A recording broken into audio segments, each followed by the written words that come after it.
Boa noite, irmãos. A paz do Senhor Jesus, amém?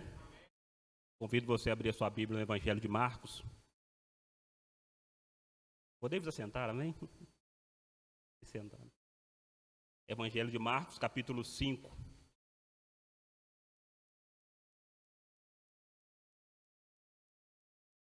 Marcos 5, 21.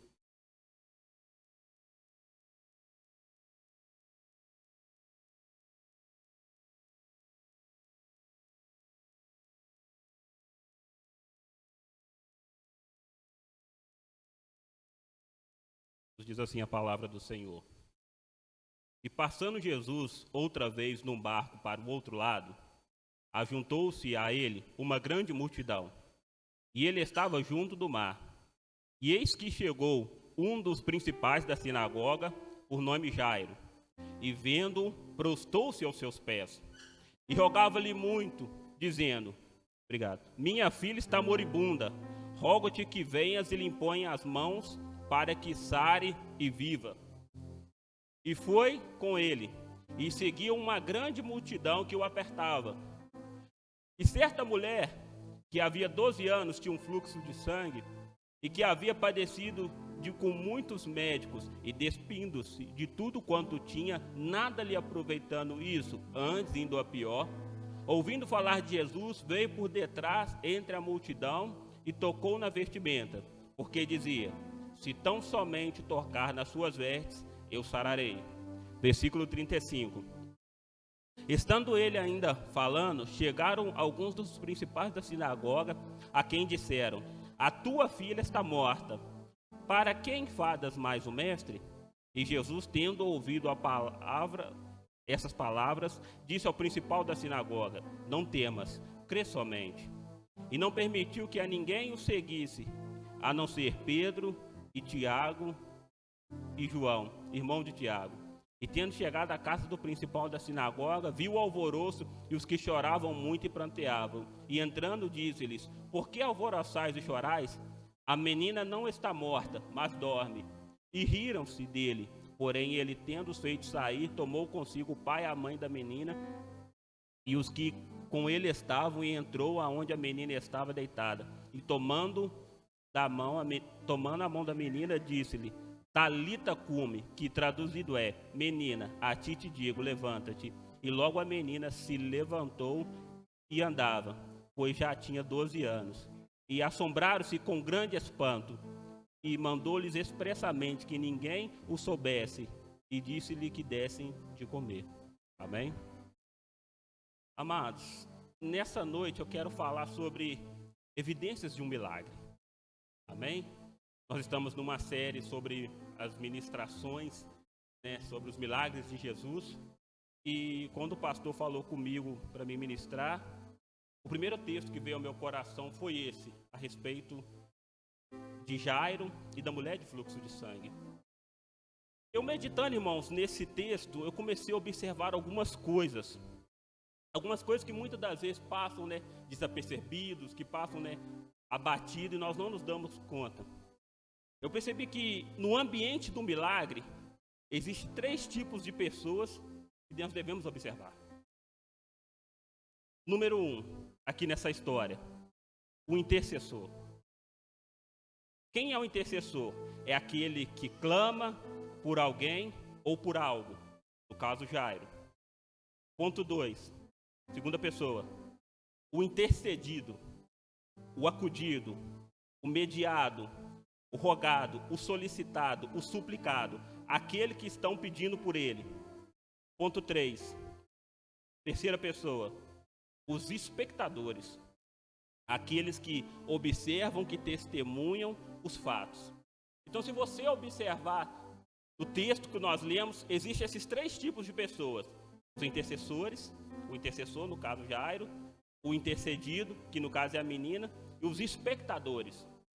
E o que me chama a atenção nessa história é que essa história começa com algo muito lindo e desde já um milagre.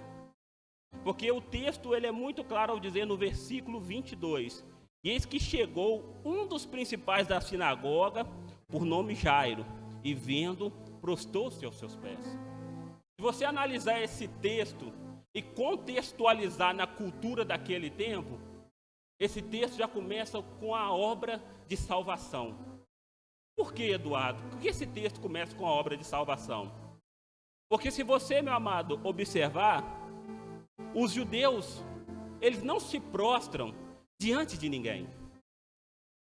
Um judeu, ele não se prostra diante de ninguém. Porque prostrar para o judeu significa reconhecer, reverenciar, ou diante, no caso de um Deus, né, você reconhecer a divindade de alguém. Então, quando Jairo ele chega até a Jesus e ele se prostra diante de Jesus, ele está reconhecendo a divindade de Jesus e reconhecendo que ele tem poder para fazer milagres. Só que se você fosse atentar um pouco mais, em Daniel capítulo 3, Azarias, Ananias e Misael, eles preferiram morrer do que se prostrar diante da estátua de Nabucodonosor. Para você ver o quão convicto um judeu é. E esse intercessor, que é Jairo, ele vai com um motivo de pedir pela filha dele. Ele chega prostrando, reconhecendo a soberania de Jesus, o poder que Jesus tinha para salvar. E o que me chama a atenção, meu amado, se nós formos aplicar isso na minha vida e na sua vida, que nós somos esses intercessores. Nós somos estes que fomos até Jairo, estes que ouvimos a palavra do Senhor, como diz em Romanos 10, 17, que de sorte que a fé vem pelo ouvir e ouvir a palavra de Deus. A fé foi enxertada no nosso coração e hoje aqui nós estamos clamando pelos nossos. Mas eu quero que você entenda que isso tudo começa com uma obra de salvação. Você só está clamando pela sua família porque um dia você foi salvo. Você só está intercedendo e pedindo pelos seus porque um dia você foi alcançado. Você entende o quanto você e eu somos agraciados nesta noite, irmãos? Nós poderíamos estar em qualquer lugar, mas nós estamos aqui em um culto de família, pedindo para que o Deus que nos salvou também salve os nossos. E eu e você somos Jairo nessa passagem, contextualizando, aplicando nas nossas vidas. O que me chama a atenção é que Jairo, ele chega, ele se prostra. Só que Jairo, ele não é um judeu qualquer, pastor Marcelo. Jairo é um principal da sinagoga, ou seja, ele é um príncipe. Ele tinha uma posição de destaque. E a sinagoga naquele tempo era um lugar onde os judeus se reuniam, como se fosse a igreja deles. Eles reuniam para orar, para compartilhar a palavra. E eu imagino agora Jesus chegando, aquela multidão, e um dos principais da sinagoga se prostrando diante de Jesus. Você tem ideia do impacto que isso causou? Um homem que não se prostra, se prostrando diante de Jesus. E reconhecendo. Ele abre mão, irmão, da sua posição social. Ele abre mão de agradar a sociedade. Ele rompe com a cultura local por amor da sua filha. Isso é muito lindo, irmãos. E ele chega, irmão, no versículo 23, e rogava-lhe muito, dizendo: minha filha está moribunda, e venhas e lhe imponhas as mãos para que sare e viva. Ou seja, ele vai até Jesus, reconhece quem Jesus é e ora. Ele pede, ele intercede pela filha dele. Vai ela ser curada. E o que me chama a atenção, irmão, que a palavra do Senhor vai nos dizer que em Tiago, que nós pedimos e não recebemos porque pedimos mal, para gastar os vossos deleites. Só que aqui Jairo, ele não está pedindo algo fútil, ele está pedindo algo importante. E Jesus se compadece dele. Olha que coisa linda, ele se achega até Jesus, pede a Jesus, e Jesus vai com ele. Resumidamente falando, Jairo é crente. Um crente que ora, e Jesus está atendendo a oração dele. E isso é coisa boa, irmão. Imagine quando você se achega até Deus, pede a Deus, e você sente que as coisas estão fluindo. Nosso coração se alegra, irmão. Quando você vê a luz no fim do túnel, quando as coisas estão clareando, quando aquilo que você muitas vezes almejou está acontecendo, você se alegra. Só que o texto ele é bem claro ao dizer que, no versículo 25, 25. E certa mulher que havia 12 anos tinha um fluxo de sangue. E que havia padecido, versículo 26, que havia padecido de muitos médicos, despindo-se de tudo quanto tinha, nada lisso aproveitando, antes ainda a pior. Ouvindo falar de Jesus, veio por detrás, entre a multidão, e tocou na sua vestimenta. Jesus está indo com Jairo. Eu imagino Jairo já desenhando na sua mente o tempo que Jesus iria gastar para chegar na casa dele, para curar a filha dele, e o problema ser resolvido. Porque é isso muitas vezes que eu e você fazemos, irmão. Começou a virar o ano, esse é o ano da minha vitória. Esse é o ano que as coisas vão acontecer. Esse ano as portas vão se abrir. Só que quando parecia que as coisas estavam fluindo, e de fato estavam, algo acontece. A mulher toca em Jesus. E Jesus para. Você tem ideia, irmão, talvez da aflição que era para Jairo? Pensar, nossa, deixei a minha filha lá em casa morrendo. Vim aqui, na hora que eu estou indo, essa mulher vem e interrompe. O que me chama a atenção nesse texto, irmão, é que mesmo nós estamos na presença do Senhor, mesmo Deus ouvindo a nossa oração, nós temos certeza de que coisas estão acontecendo diante dos nossos olhos. A nossa fé, ela pode vir a ser provada pelo tempo. Porque que Jesus, ele demorou um tempo para ir. E eu te falo nessa noite, irmão, de acordo com aquilo que você está pedindo e o tempo que você está esperando, você está perseverante? Às vezes você já desanimou. Eduardo, parecia que ia acontecer dentro de um mês. Eduardo, parecia que ia acontecer no primeiro trimestre, nos 3 meses. Eduardo, achei que ia acontecer até o meio do ano. Hoje é dia 2 do mês 6 e até agora nada. Parecia que ia, mas não foi. E Jairo teve que esperar. Sabe o que eu aprendo também nessa palavra? Que o tempo, ele testa a nossa fé. Talvez, irmão, você está precisando esperar aí para fortalecer a sua fé. Deus não é Deus de coisas instantâneas. Nós gostamos de coisa instantânea. Você chegou em casa com fome, não quer fazer nada, você faz um miojo. Problema resolvido. Você passa na padaria, vai lá no querosene, dá 2 pão aí, 100 gramas de presunto, 100 gramas de mussarela, um mistão, um tangue. Problema resolvido, né? Você não vai lavar arroz, você não vai temperar feijão, você não vai fritar frango, fritar ovo, você não quer isso, irmão. Nós gostamos de coisas instantâneas, não é? Você liga para o lanche, eu quero um x-tudo, tal, papapá. Quanto tempo vai demorar? Nós gostamos de coisas rápidas. Só que Deus não é Deus de coisas rápidas, meu amado. Deus tem um tempo determinado para todas as coisas. E o tempo que você está esperando é o tempo que vai amadurecer a sua fé. Imagina, mas se Deus te desse tudo que você está pedindo, você não teria um Deus, não, você teria um poste ídolo. Você não estaria servindo um Deus, não. Você teria um gênio da lâmpada, igual no desenho Aladim. Você esfregou lá, ó, eu quero isso. Não, irmão. Eu tenho aprendido que o tempo, ele nos aperfeiçoa. O tempo, ele nos melhora. E detalhe, o tempo, ele prova a real intenção do nosso coração. Você sabia disso? O tempo, ele prova a real intenção do nosso coração. Porque quanto mais eu persevero a respeito de algo, mais convicto eu estou daquilo. A partir do momento que eu paro de perseverar por aquilo, eu não estou tão convicto daquilo, não é verdade dentro de mim.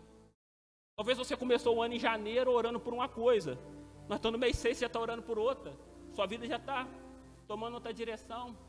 Entenda uma coisa, meu amado, nesse teste do tempo, Deus está provando a sua fé. Não desanime, mas continue. Ponto 2, que eu aprendi nessa palavra, que é algo que testa também o nosso coração: a exaltação alheia.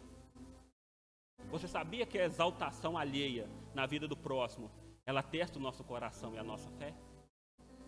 Porque Jairo tinha ido primeiro, chegou até Jesus, se prostrou diante dele, reconheceu quem Jesus é, pediu para a filha dele, estava indo com ele.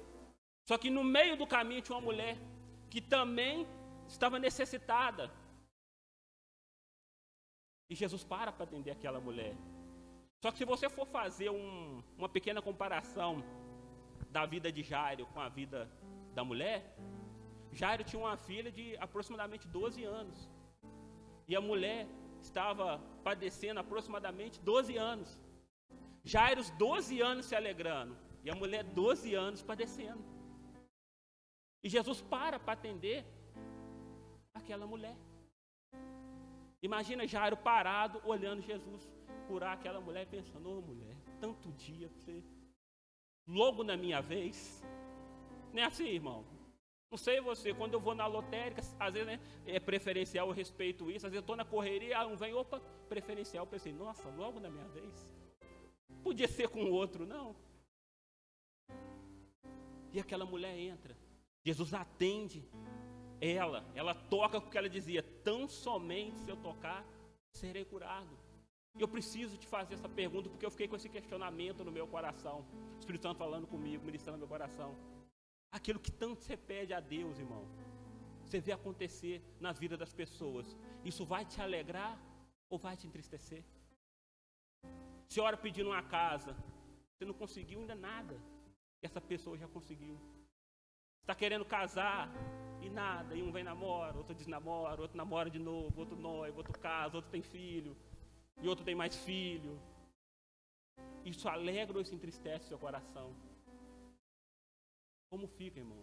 Porque Jairo estava clamando por uma cura pela filha dele, e aquela mulher estava pedindo cura. E o interessante é que a história continua correndo.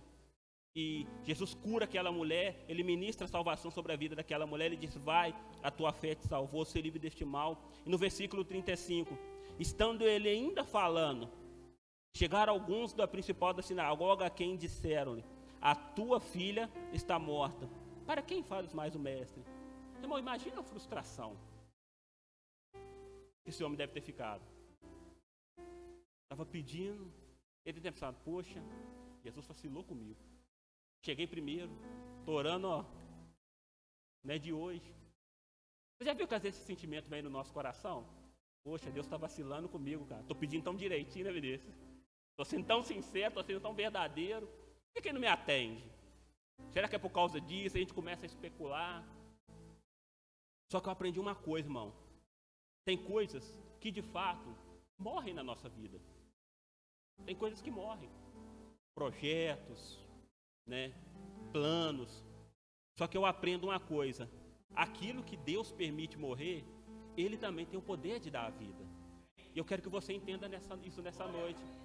Tem coisas que já morreram na sua vida e que Deus que deixou morrer, irmão. Porque o nosso Deus, Ele é o Senhor da vida. Ele dá a vida, mas Ele também tira. E Ele também torna a dar.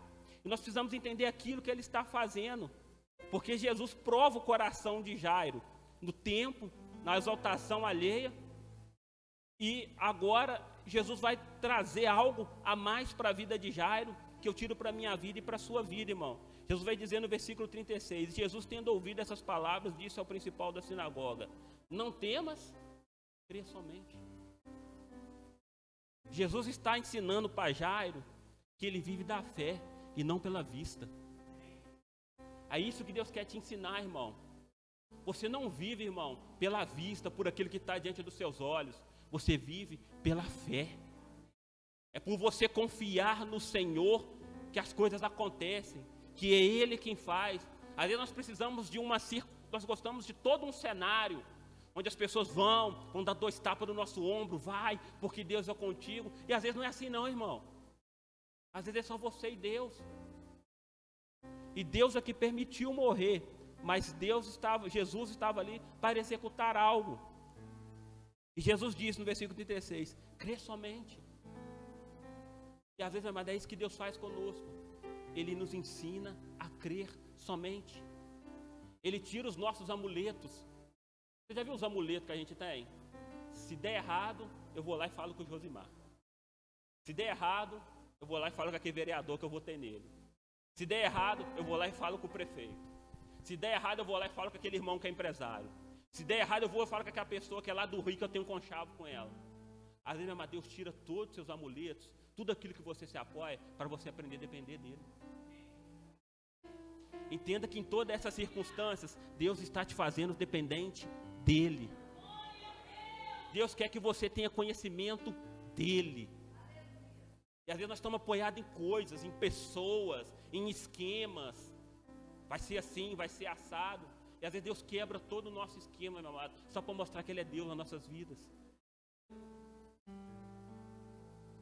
E Jesus vai dizer, crê somente. E mais para frente, versículo 37, e não permitiu que a ninguém a seguisse, senão a não ser Pedro, Tiago e João, irmão de Tiago. E tendo chegado à casa do principal da sinagoga, viu o alvoroço e os que choravam muito e pranteavam. E entrando disse-lhe, por que vós alvoroçais e chorais? A menina não está morta, mas dorme. E riram-se dele. Ele, porém, tendo os feito sair, tomou consigo o pai e a mãe da menina e os que com ele estavam, e entrou onde a menina estava deitada. Versículo 41. E tomando pela mão da menina, disse-lhe, Talita cumi, que é traduzindo, menina, a ti te digo, levanta-te e anda. O que eu acho interessante é que Jesus chegou no local certo para fazer um milagre. Porque Jesus poderia ter dado uma palavra, como o pastor Everton orou aqui, para aquele centurião, disse, olha, se o senhor der uma palavra, o meu servo vai ser curado. Mas entenda uma coisa, meu amado, havia mais pessoas que precisavam ser alcançadas por esse milagre. E quem era, irmão Eduardo? Primeiro, a mulher de Jairo. Ela também precisava ser alcançada. Segundo, aquelas pessoas, como eu falei, que são terceiro, são os espectadores. Porque eu tenho aprendido uma coisa, meu amado, como sempre tem sido falado aqui nessa tribuna. Todo o milagre visa a glorificação do nome de Jesus. Todo o milagre. Não tem milagre que não vise a glorificação do nome de Jesus. Só que Jesus, ele chega no tempo certo, na hora certa, no momento e faz. Imagina agora aquelas pessoas que estavam chorando ali, com a mulher de Jairo, com a mãe da menina. E logo depois, eles veem a menina ressuscitada. Eles verdadeiramente iriam dizer, esse Jesus, ele tem poder. Os funcionários da casa de Jairo, que viram a menina morta e depois viram ela viva, verdadeiramente depois iriam dizer, olha, esse Jesus, ele tem poder. Jairo, quando ele estivesse na sinagoga, compartilhando a palavra, lendo a respeito do Messias que havia de vir, porque ele era judeu, ele ia dizer, eu conheci esse Messias. Ele foi lá em casa, ele curou a minha filha. E é isso que Deus quer fazer, meu amado, na minha vida e na sua vida. Trazer conhecimento de quem Ele é. Para nós, e o feito que Ele fizer, aprontar para Ele. Porque é isso que Deus faz. Porque depois disso, todos provaram de quem Jesus era. Do que Ele tinha poder para fazer. E é isso que Deus tem feito muitas vezes na minha vida e na sua vida, meu amado. Então não desanime. Às vezes as circunstâncias estão fora do seu controle. Mas eu aprendi uma coisa. Deus nunca disse que ela era para estar no meu controle. É sempre para estar no controle dele. E essa palavra que Deus colocou no meu coração, uma palavra breve, amém? Logo após tem agora a oração, a reunião, amém? E eu agradeço a oportunidade.